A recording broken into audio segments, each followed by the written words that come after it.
The sun was setting over the city skyline as Maya Lin gathered her files from her desk, tired but satisfied after another long day at the legal aid office.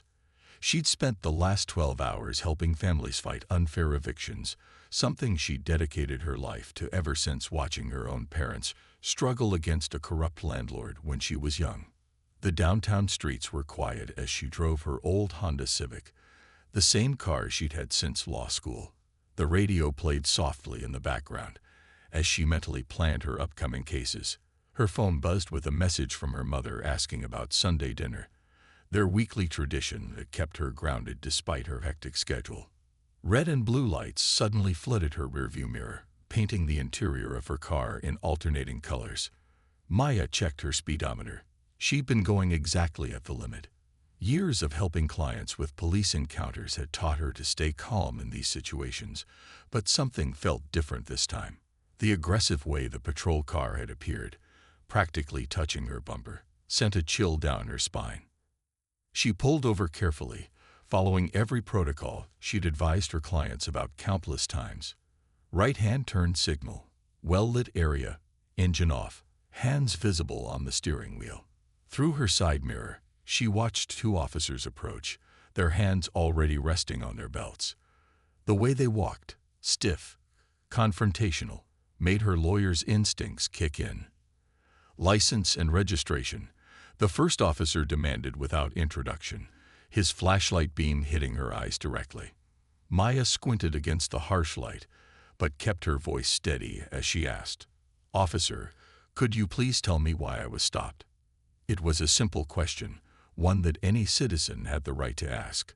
The second officer moved to her passenger side, peering in through the window with an intensity that seemed unnecessary for a routine traffic stop.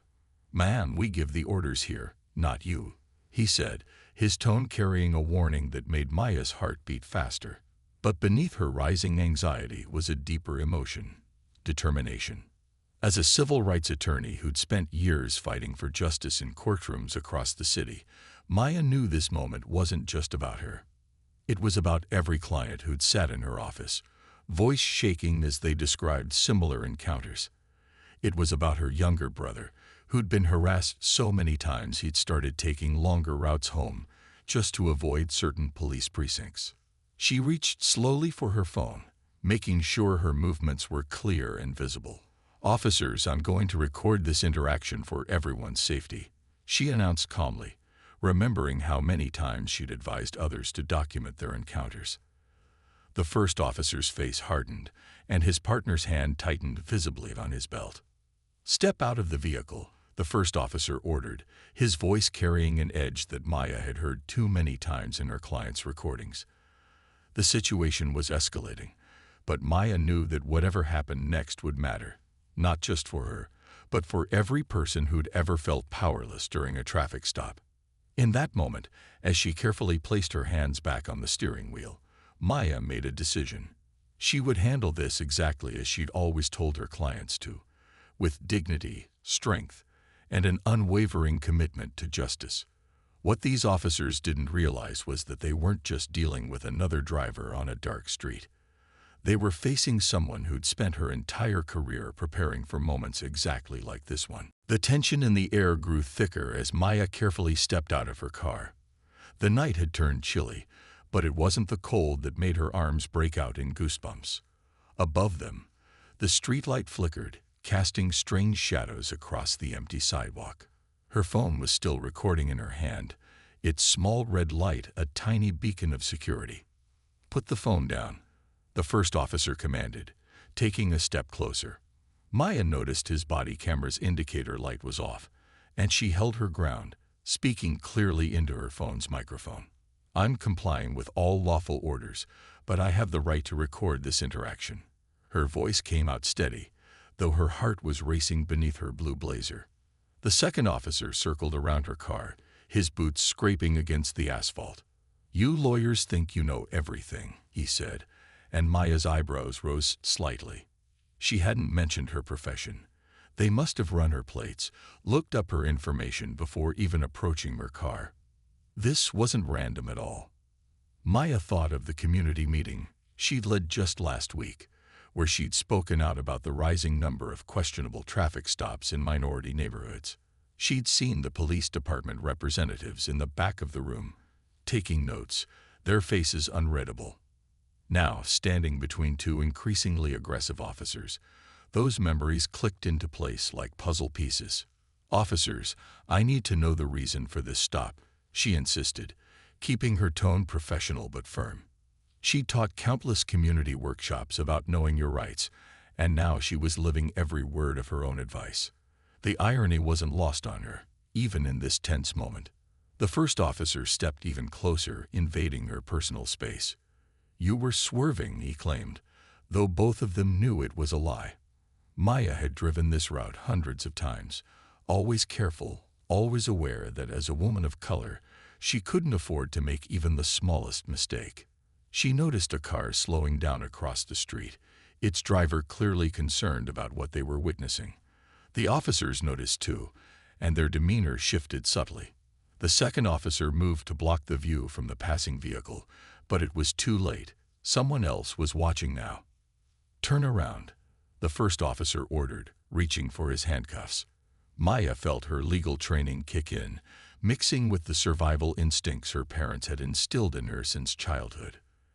"Am I under arrest?" she asked clearly, making sure her phone captured every word. "If so, I need to know the charges." Instead of answering, the officer grabbed her arm, trying to force her to turn around. Maya didn't resist. She knew better, but she kept her phone steady, recording everything. "I am not resisting," she stated firmly, loud enough for both her phone and the gathering audience to hear. More cars were slowing down now, some people even pulling over. The cold metal of the handcuffs bit into her wrists as the officer roughly cuffed her hands behind her back. Her phone clattered to the ground, still recording from its new angle.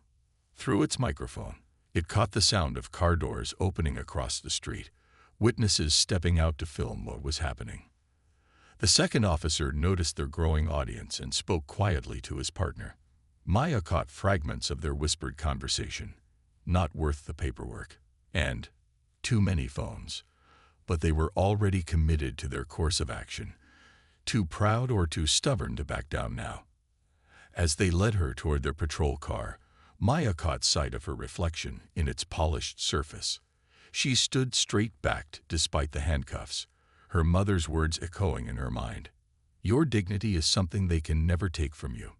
More than ever, she understood that this moment was bigger than just her. It was about every person who'd ever been wrongly stopped, every voice that had been silenced, every injustice that had gone unchallenged. The back seat of the police car smelled like stale coffee and artificial pine air freshener. Maya shifted uncomfortably, the handcuffs digging into her wrists as she tried to find a better position. Through the window, she could see people still recording with their phones, their presence giving her a small measure of comfort in this unsettling situation. Her mind raced back to her childhood, when her grandmother would tell her stories about standing up for what's right, even when scared. "Fear is normal," she'd say, "but courage is choosing to act despite that fear." Now, sitting in the back of a police car for the first time in her life, Maya understood those words more deeply than ever. One of the officers was going through her car now, rifling through her briefcase filled with case files and client documents. Maya spoke up, her voice clear and controlled. "Those are privileged attorney-client documents. You have no right to search them without a warrant." The officer paused for a moment, then continued anyway, ignoring her protest. Her phone still lay on the ground where it had fallen, its screen glowing in the darkness. Maya could see it was still recording, capturing everything. She thought about her clients who'd sat where she was sitting now, frightened and alone. The difference was, she knew the law. She knew her rights. And she knew exactly what these officers were doing wrong. Through the partition, she heard the officers discussing what charges they could make stick. Resisting arrest, one suggested. Interfering with police duties, added the other. Maya almost wanted to laugh at the irony. They were literally creating charges while she sat there listening. Every word they spoke was another piece of evidence she could use later. More patrol cars began arriving at the scene, their lights painting the street in a circus of red and blue.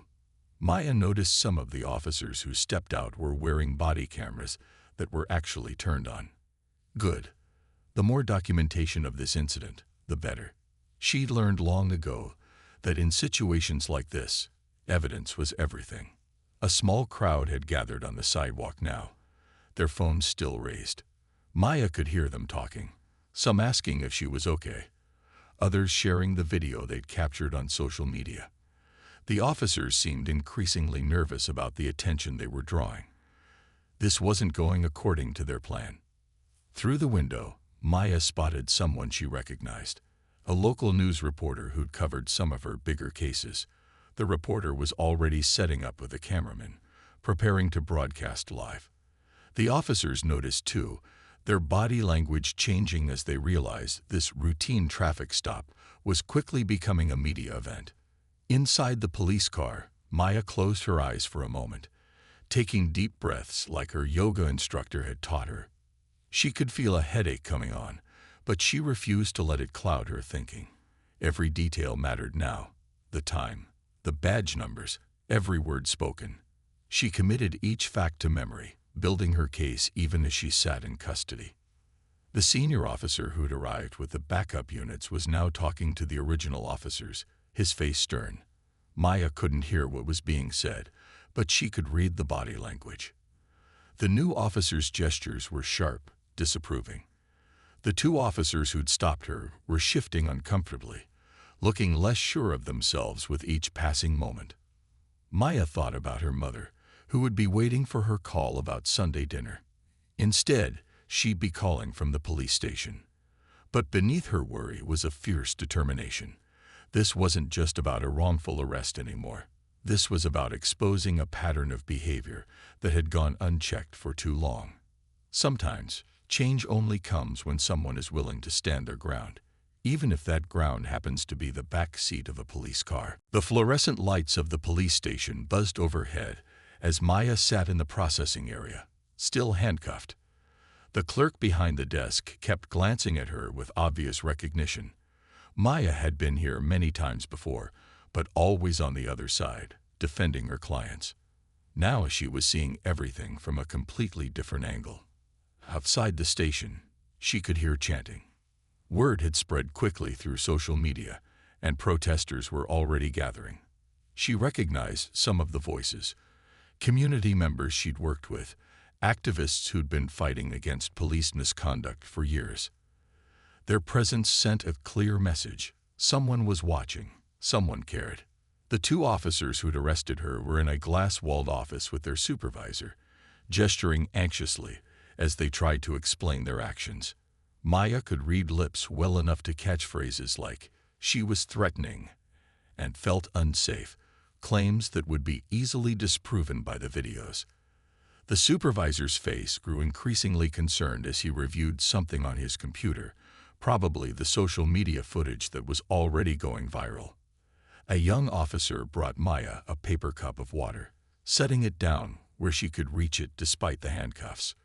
"My mom's one of your clients," he whispered quickly. "You helped her keep her house last year." He hurried away before his colleagues noticed, but his small act of kindness reminded Maya why she'd chosen this path in the first place. Change often came from unexpected places. The station phones were ringing constantly now.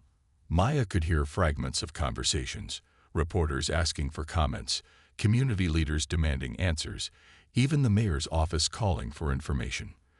The department's public information officer rushed past, looking harried, a phone pressed to each ear. This was quickly becoming more than just another arrest. Through the window, camera flashes flickered like lightning. Maya thought about her phone, still lying on the street where she'd been arrested. By now, someone must have picked it up. She hoped they'd had the sense to keep it recording. Every minute of footage was potential evidence, not just for her case, but for the bigger fight ahead. The supervisor finally emerged from his office, looking grim. He approached Maya, followed by a woman in a suit whom Maya recognized as the department's legal advisor. "Ms. Lin," the supervisor began, his tone carefully neutral, "there seems to have been a misunderstanding." Maya kept her face composed, though inside she wanted to smile. A misunderstanding was their way of backing down without admitting wrongdoing. The legal advisor cleared her throat. "We'll be releasing you without charges," she announced, trying to sound authoritative despite the clear discomfort in her voice. "Of course, you understand this is a courtesy." Maya cut her off, her voice clear and firm. "This is not a courtesy. This is what should have happened from the beginning. And we both know this isn't over." As an officer removed her handcuffs, Maya rolled her shoulders, easing the stiffness. She could see her reflection in the glass partition. Her suit was wrinkled, her hair slightly messy, but her eyes were bright with determination. This night hadn't gone as planned, but maybe it had gone exactly as it needed to. The front doors of the station opened, and Maya caught a glimpse of the scene outside. News vans lined the street, their satellite dishes reaching into the night sky. Protesters held signs with her name, already telling her story as a symbol of resistance against injustice. Some of her law firm colleagues were there too, laptops open, already preparing legal documents. Maya stood up slowly, gathering her dignity around her like armor. They thought they could break her spirit, but instead they'd given her exactly what she needed: irrefutable proof of the system's flaws, captured on dozens of cameras, witnessed by hundreds of people.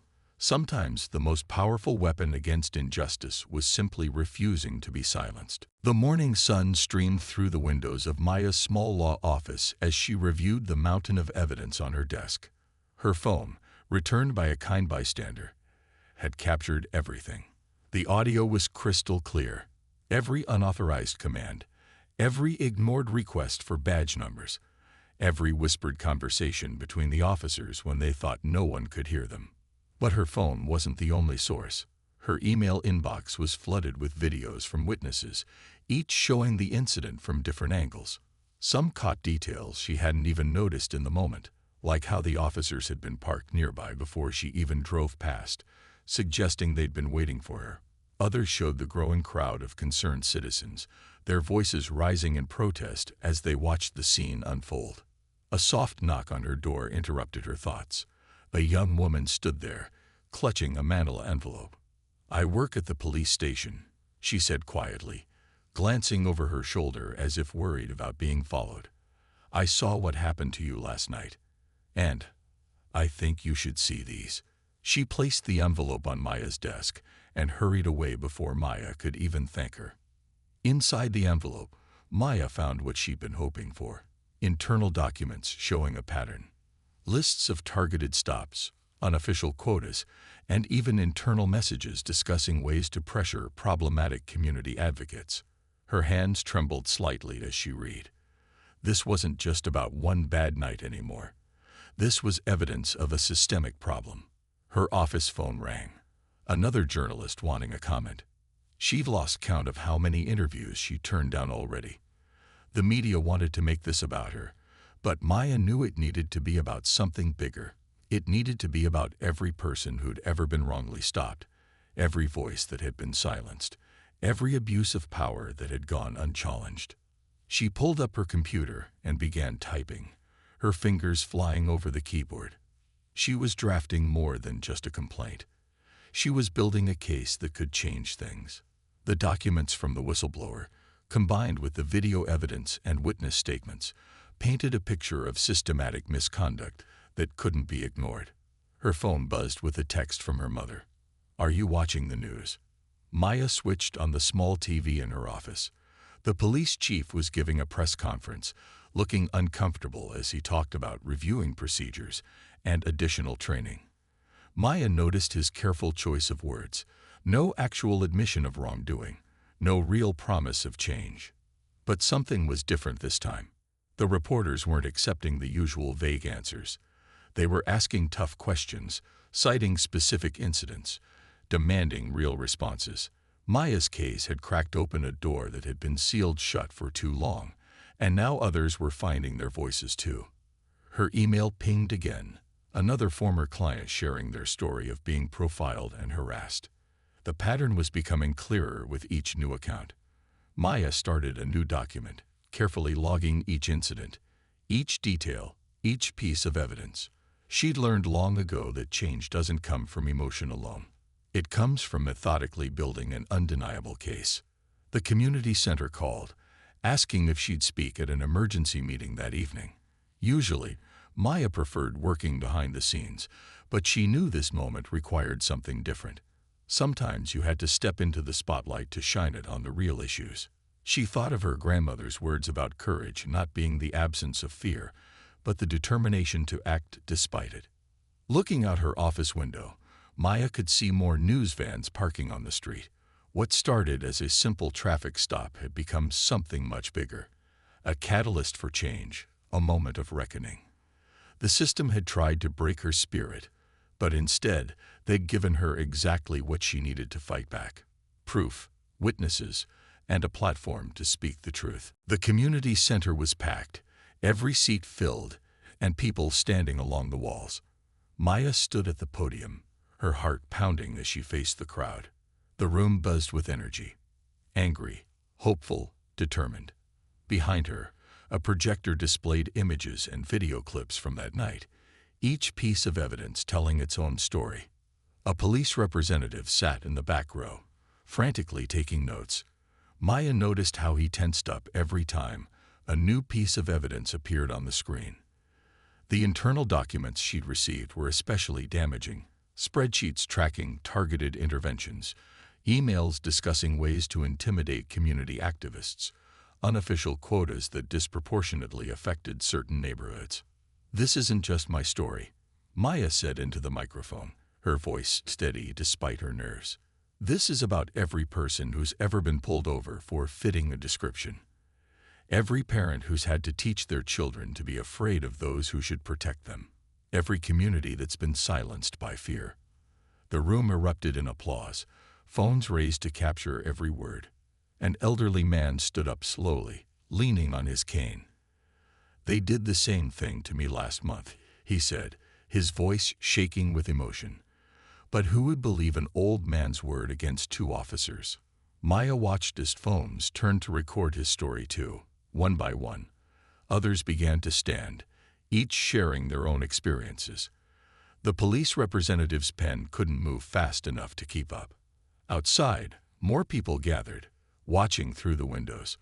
Local news crews set up their cameras, broadcasting live. Maya's phone buzzed in her pocket. Messages from other civil rights attorneys across the country, offering support, sharing similar cases from their cities. What started as one incident was becoming a movement. The whistleblower's documents were especially powerful when paired with these personal stories. Maya clicked to the next slide, showing a map of traffic stops over the past year. The pattern was undeniable: concentrated circles around community centers, churches, activism meeting spots. The police representative shifted uncomfortably in his seat. A young tech-savvy volunteer had helped Maya create a secure online form where people could submit their own experiences and evidence. The responses were overwhelming. Hundreds of submissions in just a few days, each one carefully documented and verified. The pattern of harassment couldn't be dismissed as isolated incidents anymore. "We're not here for revenge," Maya continued, her voice cutting through the murmurs. "We're here for change. Real change." She outlined their demands: independent oversight, body camera requirements, transparent complaint procedures, community involvement in police training. Basic things that should have been in place long ago. The police representative stood up, trying to interject with the usual talking points about proper channels and internal reviews.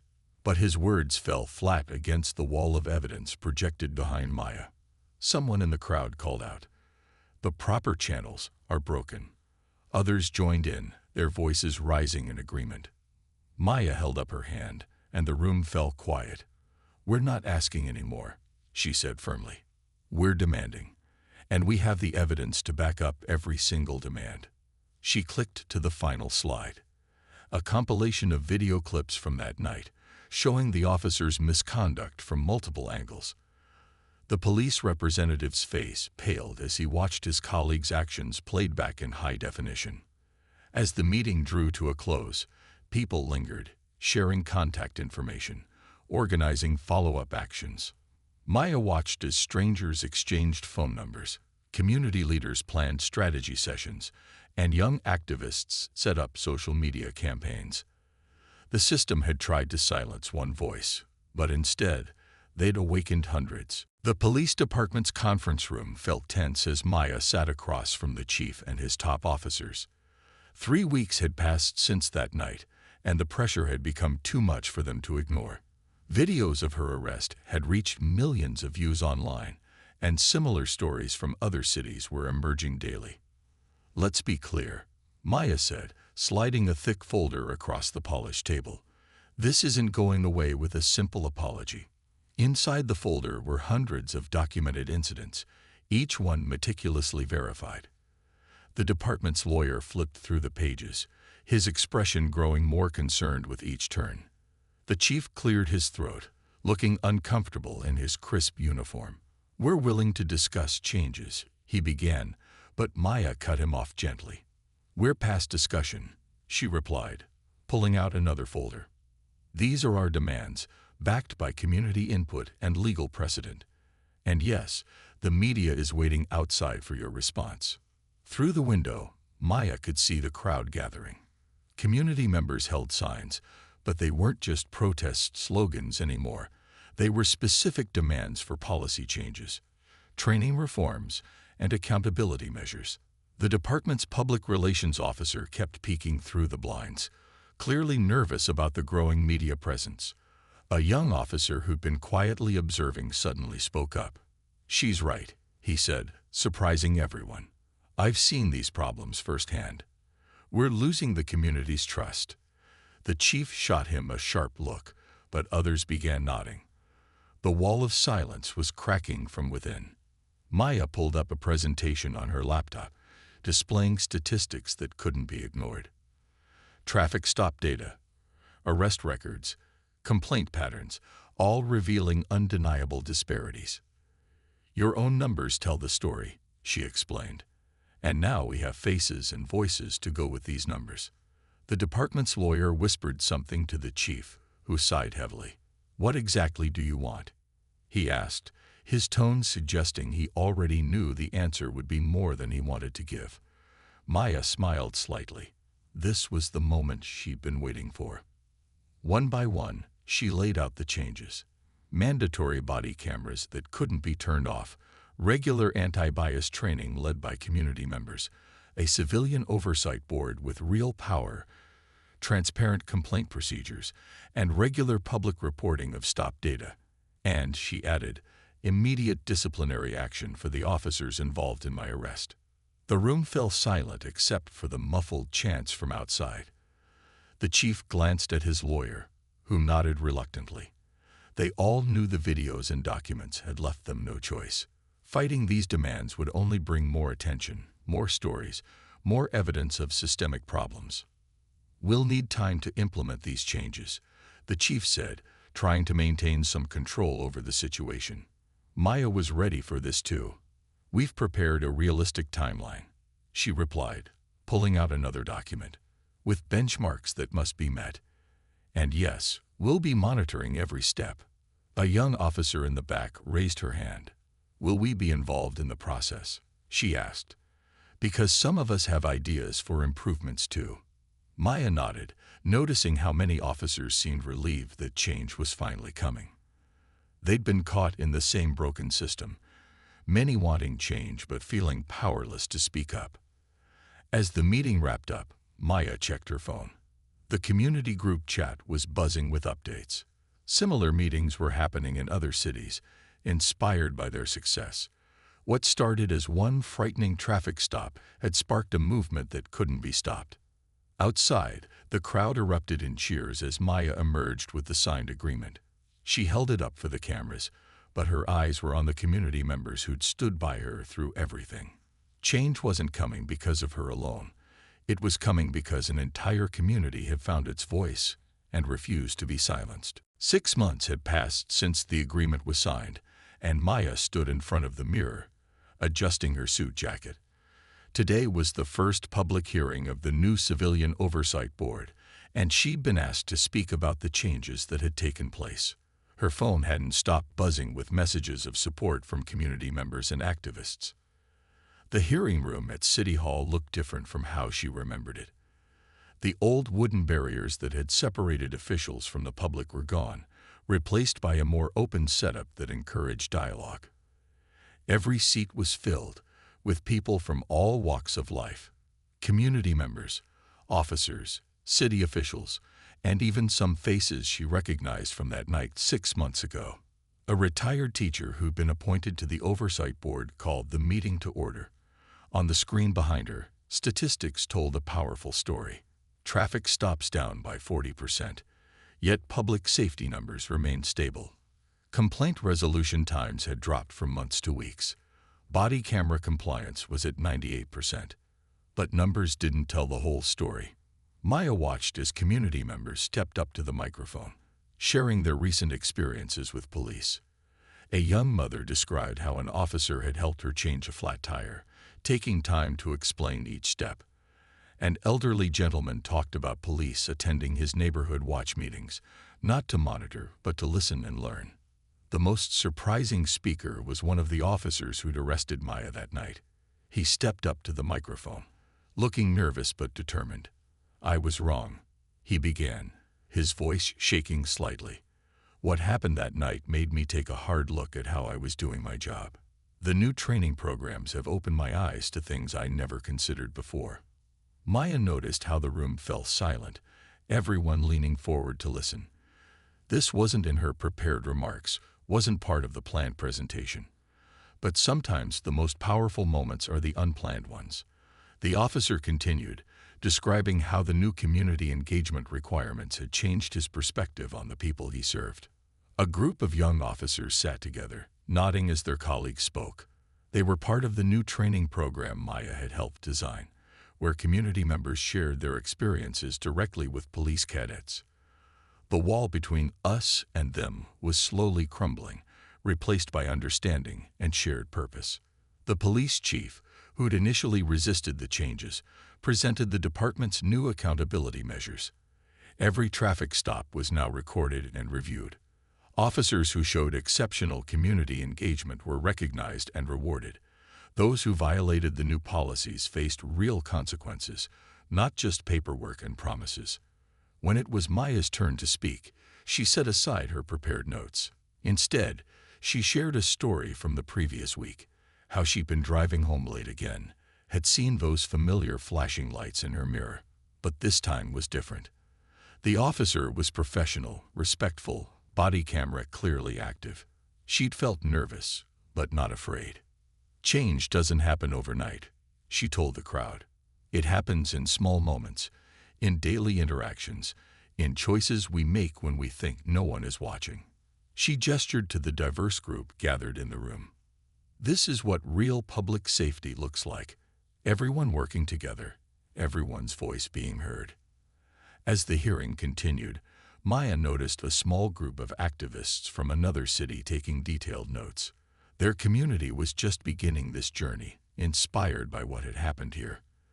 The ripples of change were spreading, one city at a time, one department at a time, one interaction at a time. 1 year had passed since that fateful traffic stop. Maya sat in her expanded office, now home to a small but dedicated team of advocates and lawyers. The walls were covered with news clippings and thank you letters from communities across the country. Her phone lit up with a message. The governor wanted to meet about implementing their police reform model statewide. Outside her window, she could see a police officer chatting with local shop owners during his walking patrol. It was one of the new community engagement initiatives. Officers spending time getting to know the neighborhoods they served, not just driving through them. The sight still made her smile, remembering how different things had been just a year ago. Her assistant knocked on the door, carrying a thick stack of papers. "More requests for help from other cities," she said, placing them on Maya's desk. The story of their success had spread, and now communities everywhere wanted to know how they'd done it. Maya picked up the top letter. It was from the same city where she'd grown up, where she'd first learned about standing up for what's right. The local news played quietly on her office TV.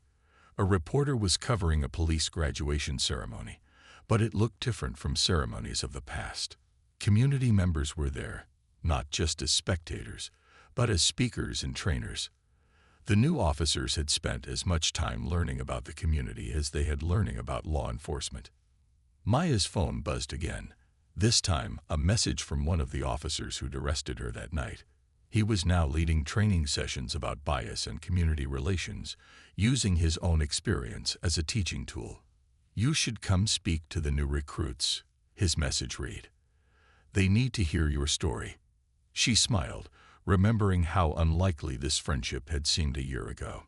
A group of high school students filed past her office window, heading to the new Youth Advisory Council meeting at the police station. It was another change that had come from that night. Young people having a real voice in how their communities were policed. Maya watched them walk by, carrying notebooks and ideas, ready to be part of the solution. Her grandmother's words still echoed in her mind. Courage is choosing to act despite fear. But now, she understood something else. Courage was contagious. One person standing up had inspired others, who inspired more, until standing up became the norm rather than the exception. The department's quarterly report sat on her desk, full of numbers that told a story of real change. Complaints down, community trust up, crime rates steady or falling. But the real success stories weren't in the statistics. They were in the daily interactions, the small moments of respect and understanding that had become the new normal. Maya checked her calendar for the afternoon. She had a meeting with tech developers who were creating an app to help citizens know their rights and report incidents. Next week, she'd be flying to another state to help them set up their own oversight board. The work wasn't over, but it had evolved from fighting against something to building something new. As she gathered her things for the meeting, she paused to look at a framed photo on her wall. It showed the crowd from that night, phones raised, refusing to stay silent. Below it was a more recent photo, the same street, but now filled with police and community members at a block party, talking, laughing, working together. The system had tried to break her spirit that night, but instead, they'd helped create something powerful. Real change wasn't just about new policies or procedures. It was about people finding their voice, standing together, and refusing to accept anything less than justice. Her phone buzzed one more time. Another community ready to start their journey toward change. Maya smiled, picked up her bag, and headed out to help write the next chapter.